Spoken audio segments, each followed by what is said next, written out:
In 2004, I was on Match and connected with this girl and asked her out. She told me she was being followed around for a show about dating and would it be okay if cameras came around. Sure. We meet up at the time and you could just tell that right off that the chemistry wasn't there. But no, we have cameras around all night, so had to go through with it. Anyway, after drinks, we head to Slate where they have a dinner table set up for us. Problem is, I was a broke actor, so I was not planning on dinner, nor could afford it. So I informed her that she would have to grab this check. I only ordered an app as I wasn't planning on eating anyway. Needless to say, she wasn't happy. I'm at least trying, but she was just shut down. Even worse, the editing just used me saying weird punchlines without the jokes, so I looked unhinged. One of which, specifically, had me mooing and laughing maniacally as it was a mad cow joke. Shortly after that, the date ended and we both hustled off. When the air date came, I didn't tell anyone, because why would I? I almost got away with it. Someone at the hedge fund that I was working at saw it that night and hijacked the IT department the next day and told them their only job was to find it. And disseminate it throughout the office. They found it, and man, since I knew what was coming, it was like watching a train wreck in slow motion. The whole office gathered around and it was horrible. Nothing I could do. They all loved the mooing bit. A couple years later, I was in a car that was stopped at a light and saw her crossing the street. All my friends in the car had seen the show, and as we drove away, I leaned out of the window and did my mooing, maniacal laugh out the window to her. Felt like I got my mini revenge.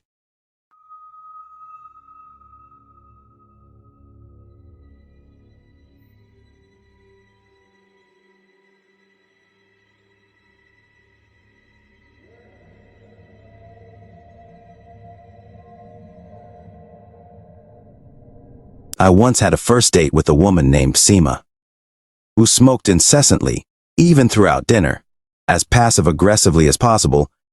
I eventually just said, "Is it okay if I call you emphysema?" She was insulted and the date ended there with no further communication.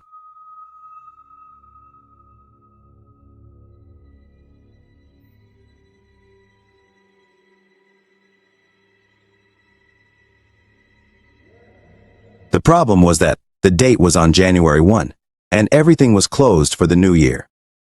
So when I went to pick my date up, she suggested we just hang out at her house. Her mother started treating me like I was the future son-in-law. She took several pictures of us the moment I walked in. Her brother, who looked to be maybe 13 or 14, just glared at me from the top of the stairs. "Don't worry," her mother reassured me, "he'll warm up to you." The inside of the house looked like it had been decorated by a Smithsonian curator who had been fired for stealing random items. Turns out, her mom fancied herself as an artist. Animal skins, license plates, farming implements, coins forming the shape of palm trees, you name it. It was beyond eclectic. I was quickly ushered upstairs by the mom to watch a video my date had made for school. In 6th grade, the TV was wrapped in a zebra skin. There were 2 couches. I sat down on one, next to my date. The mom plopped down on the other, and just grinned at us throughout the entire 20 minutes of awkward history class presentation.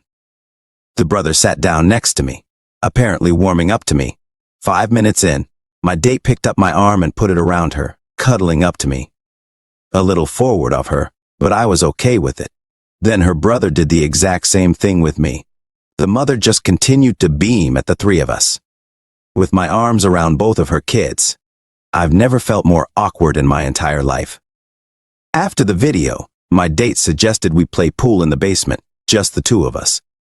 Things were going fine until she cornered me, trying to kiss me. Fortunately, her mom called downstairs that she had cinnamon rolls ready for us, so I was saved. Or so I thought. When I got upstairs, I was handed a cinnamon roll and told I should go meet my date's father, who sat in semi-darkness at the end of a long dining room table. I kid you not, he was cleaning his gun, wearing his DEA jacket. His first question was where I had met his daughter. Fortunately, I answered his questions correctly, since we had met through a religious function. Apparently he deemed me a nice enough guy not to kill on sight after all that. I just wanted the night to end. I politely explained that I had better be on my way, since it would take me an hour to get home. My date walked me to my car. I conveniently placed the car door between her and I, so the best she could get was a goodbye half hug. I drove 2 minutes down the road, parked, and screamed for a solid minute.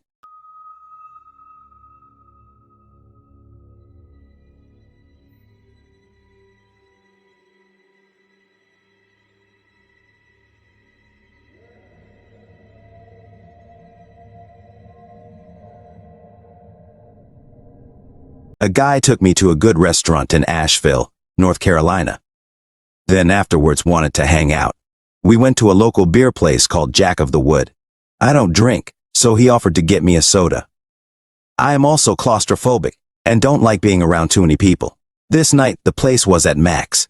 He went outside to smoke. I don't like being around smoke in general. He told me to come with him. It started raining, and he thought it was sweet for us to sit outside. I was getting soaked. He then tells me all about the drugs he's used and can't believe I don't like to drink or smoke. Needless to say, no second date.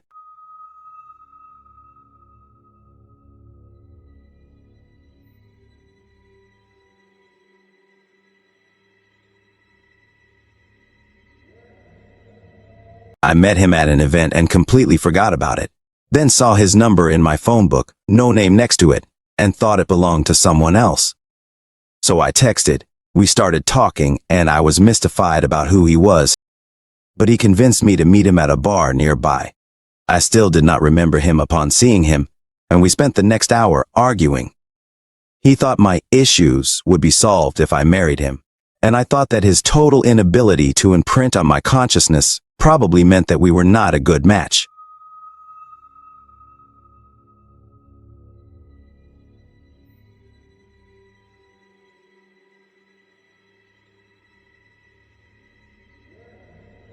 I had one first date where all I remember is that we somehow ended up sitting on his front porch, which smelled horribly of pee for almost the entire time.